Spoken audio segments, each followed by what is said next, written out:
सदा शिवम भजाम्यहम्, श्री शिवाय नमस्तुभ्यं।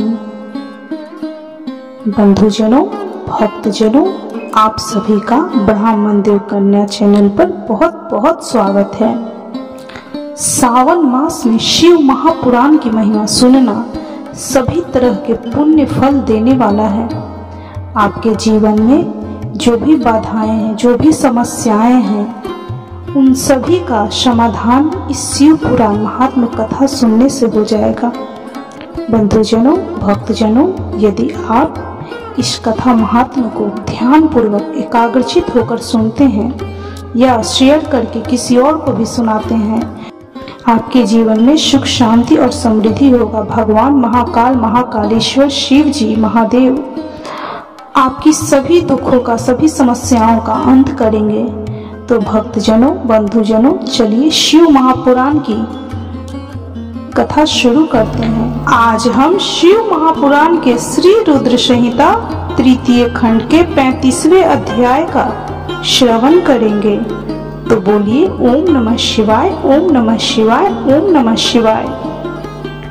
ब्रह्मा जी बोले, नारद, महर्षि वशिष्ठ ने राजा अनरण्य की पुत्री पद्मा और ऋषि पिपलाद के विवाह तथा धर्मराज द्वारा पद्मा को प्रदान किए गए वरदान की कथा सुनाकर कि पिपलाद स्थिर रहने वाले यौवन के स्वामी होंगे, इंद्र के समान सुंदर व वैभव से संपन्न होंगे और 10 सर्वगुण संपन्न पुत्रों की उन्हें प्राप्ति होगी। शैलराज हिमालय से कहा कि राजन, मैं आपसे प्रार्थना करता हूँ कि आपके और आपकी पत्नी मैना के मन में जो भी नाराजगी है उसे भुलाकर आप अपनी पुत्री पार्वती का विवाह त्रिलोकीनाथ महादेव जी से कर दें। आज से 1 सप्ताह बाद का मुहूर्त, जब रोहिणी नक्षत्र में चंद्रमा अपने पुत्र बुध के साथ लग्न में स्थित होंगे, अत्यंत शुभ मुहूर्त है। मार्गशीर्ष माह के सोमवार को लग्न में सभी शुभ ग्रहों की दृष्टि होगी। उस समय बृहस्पति भी सौभाग्य के वश में होंगे। ऐसे शुभ मुहूर्त में अपनी पुत्री पार्वती, जो कि साक्षात जगदम्बा का अवतार हैं, का पानी ग्रहण भक्त वत्सल भगवान शिव से कर देने पर आप अपने को धन्य समझेंगे। यह कहकर ज्ञान शिरोमणि मुनि वशिष्ठ चुप हो गए। उनकी बात सुनकर मैना और हिमालय आश्चर्यचकित रह गए और अन्य पर्वतों से बोले कि गिरिराज मेरु, मदरांचल, मैनाक, गंधमादन, सहाद्री, विंध्य, आप सभी ने मुनिराज वशिष्ठ के वचनों को सुना है। कृपया आप सब मुझे यह बताइए कि इन परिस्थितियों में मुझे क्या करना चाहिए। आप सभी इस संबंध में मुझे अपने विचारों से अवगत कराइए। शैलराज हिमालय के कहे इन वचनों को सुनकर सभी पर्वतों ने आपस में विचार विमर्श किया और बोले कि हे गिरिराज हिमालय, इस समय ज्यादा सोच विचार करने से कुछ नहीं होगा। अच्छा यही है कि हम सप्त ऋषियों द्वारा कही गई बात को मानकर देवी पार्वती का विवाह शिव जी से करा दें, क्योंकि वास्तव में पार्वती का जन्म ही देवताओं के कार्यों को पूरा करने के लिए हुआ है। अतः हमें शीघ्र ही उनका अमानत उनके हाथों में सौंपकर अपनी जिम्मेवारियों से मुक्त हो जाना चाहिए। तब सुमेरु तथा अन्य पर्वतों की बात सुनकर हिमालय प्रसन्न हुए और देवी पार्वती भी मन ही मन मुस्कुराने लगी। देवी अरुंधति ने भी विविध प्रकार की कथाओं को सुनाकर पार्वती की माता मैना को समझाने का प्रयत्न किया। मैना जब समझ गई तो बहुत प्रसन्न हुई और उन्होंने सभी को उत्तम भोजन कराया। उनके मन का सारा संदेह और भय दूर हो गया।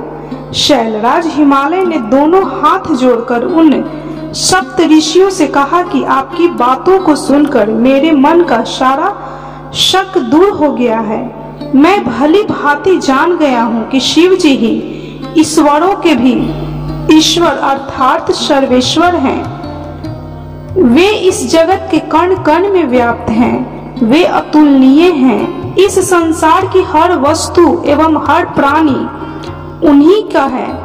यह कहकर हिमालय ने अपनी पुत्री पार्वती का हाथ पकड़कर उसे सप्त ऋषियों के पास खड़ा कर दिया और बोले कि आज से मेरी पुत्री शिव जी की अमानत है, वे जब चाहे इसे ले जा सकते हैं। ऋषिगण शैलराज की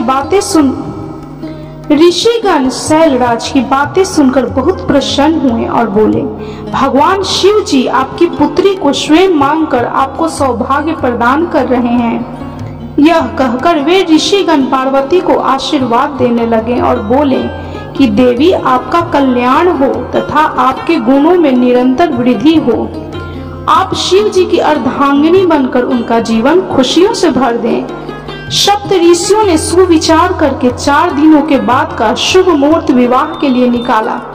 तब शैलराज हिमालय और देवी मैना से आज्ञा लेकर वे सप्त ऋषि देवी अरुंधति सहित वहां से भगवान भोलेनाथ शिव के पास चले गए। इस तरह शिव महापुराण के श्री रुद्र संहिता 3य खंड का 35वें अध्याय की कथा संपन्न हुई। तो बोलिए ओम नमः शिवाय, ओम नमः शिवाय। ब्रह्मा जी बोले, हे मुनि श्रेष्ठ नारद, शैलराज हिमालय और मैना से विदा लेकर सप्त ऋषि भगवान शिव के निवास स्थल कैलाश पर्वत पर पहुँचे। वहां पहुंचकर उन्होंने दोनों हाथ जोड़कर शिव जी को प्रणाम किया और उनकी भक्ति भाव से स्तुति की। तत्पश्चात उन्होंने कहना आरंभ किया, हे देवाधिदेव महादेव परमेश्वर महाप्रभु महेश्वर, हमने गिरिराज हिमालय और मैना को समझा दिया है, वे इस संबंध को स्वीकार कर चुके हैं। उन्होंने पार्वती का वाग्दान कर दिया है। हे प्रभु, अब आप अपने पार्षदों तथा देवताओं के साथ बारात लेकर हिमालय के यहाँ जाइए और देवी पार्वती का पाणी ग्रहण संस्कार करिए। भगवान आप वेदोक्त रीति से पार्वती को अपनी पत्नी बना लीजिए। सप्त ऋषियों का यह वचन सुनकर त्रिलोकीनाथ भगवान शिव बहुत प्रसन्न हुए और बोले, हे ऋषिगण, मैं विवाह के रीति रिवाजों के संबंध में कुछ नहीं जानता। आप लोगों ने पूर्व में विवाह की जो रीति देखी हो अथवा इस विषय में जो कुछ जानते हो कृपया मुझे बताएं। भगवान शिव के इस शुभ वचन को सुनकर सप्त ऋषि बोले, भगवान आप सर्वप्रथम श्री हरि विष्णु एवं सृष्टिकर्ता ब्रह्मा जी को उनके पुत्रों एवं पार्षदों सहित यहाँ बुला लीजिए। सभी ऋषि मुनियों, यक्ष, गंधर्वों, किन्नरों, सिद्ध गणों एवं देवराज इंद्र सहित सभी देवताओं और अप्सराओं को अपने विवाह में आमंत्रित करें। वे सब मिलकर इस विवाह का सफल आयोजन करेंगे। ऐसा कहकर सप्त ऋषि भगवान शिव से आज्ञा लेकर उनकी भक्ति भाव से स्तुति करते हुए प्रसन्नता पूर्वक अपने धाम को चले गए।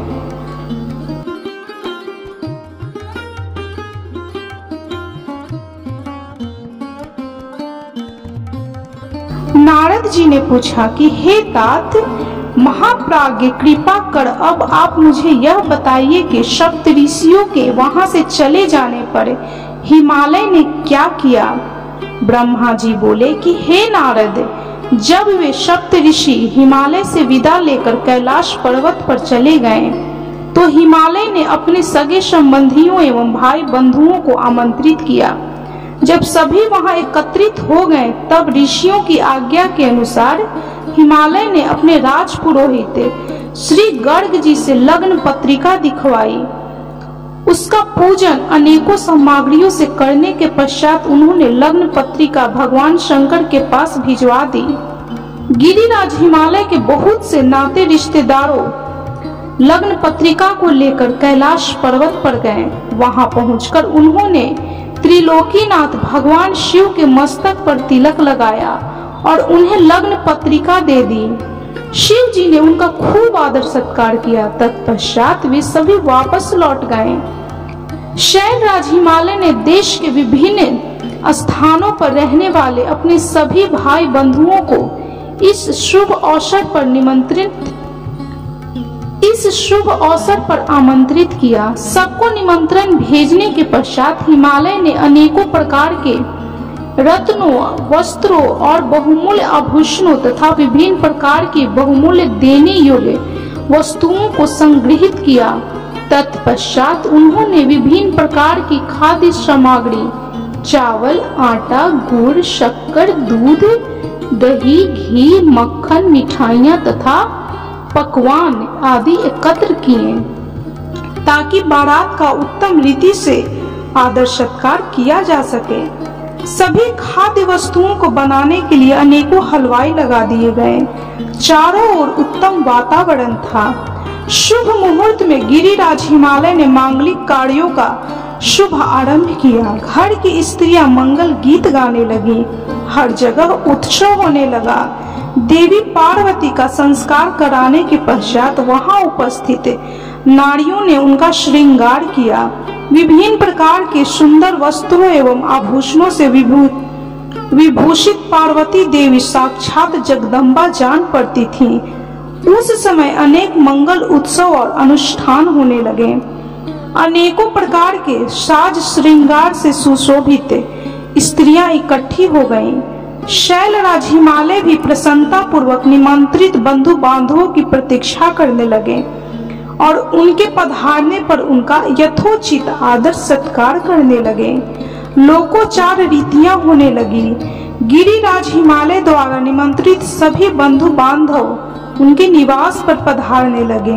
गिरिराज सुमेरु अपने साथ विभिन्न प्रकार की मणियां और महारत्नों को उपहार के रूप में लेकर आए। मदरांचल, अस्ताचल, मलयाचल, उदयाचल, निषद, दुर्दुर, करवीर, गंधमादन, महेंद्रगिरी, पारियात्र, नील, त्रिकुट, चित्रकूट, कोंज, पुरुषोत्तम, सनील, वेंकट, श्रीशैल, गोकामुख, नारद, विंध्य, कालांजर, कैलाश तथा अन्य पर्वत दिव्य रूप धारण करके अपने अपने परिवारों को साथ लेकर इस शुभ अवसर पर पधारे। सभी देवी पार्वती और शिव जी को भेंट करने के लिए उत्तम वस्तुएं लेकर आए। इस विवाह को लेकर सभी बहुत उत्साहित थे। इस मंगलकारी अवसर पर सोन, भद्रा, नर्मदा, गोदावरी, यमुना, ब्रह्मपुत्रा, सिंधु, विपाशा, चंद्रभागा, भागीरथी, गंगा आदि नदियां भी नर नारी का रूप धारण करके अनेक प्रकार के आभूषणों एवं सुंदर वस्त्रों से सज धज कर शिव पार्वती का विवाह देखने के लिए आए। शैलराज हिमालय ने उनका खूब आदर सत्कार किया तथा सुंदर उत्तम स्थानों पर उनके ठहरने का प्रबंध किया। इस प्रकार शैलराज की पूरी नगरी जो शोभा से संपन्न थी पूरी तरह भर गई। विभिन्न प्रकार के बंधनवारों एवं ध्वज पताकाओं से यह नगर सजा हुआ था। चारों ओर चंदोवे लगे हुए थे। विभिन्न प्रकार की नीली, पीली, रंग बिरंगी प्रभा नगर की शोभा को और भी बढ़ा रही थी। इस प्रकार शिव महापुराण के श्री रुद्र संहिता तृतीय खंड का 37वें अध्याय तक की कथा संपन्न हुई। तो बोलिए, कर्पूर गौरम करुणावतारम संसार सारम भुजगेंद्र हारम सदा वसंतम हृदय रविंदे भवम भवानी सहितम नमामि।